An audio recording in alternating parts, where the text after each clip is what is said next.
This is HOOBS, user-friendly home automation for everyone. How to add a bridge to Apple Home.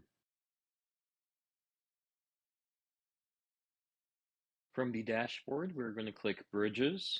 We're going to select the bridge we want to pair to the Apple Home. Next, we will be opening our iPhone or iPad. On the iPhone or the iPad, select the Home app. Then we're going to click the plus button on the top right corner of the screen. Click Add Accessory.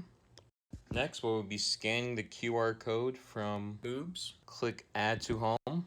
A pop-up uncertified accessory. Click Add Anyway. Next, we want to select the bridge location. You can put the bridge in any room in your house. Click Continue. From here, if you would like, you can rename the bridge name, then click Continue. Then your bridge has been added to Home.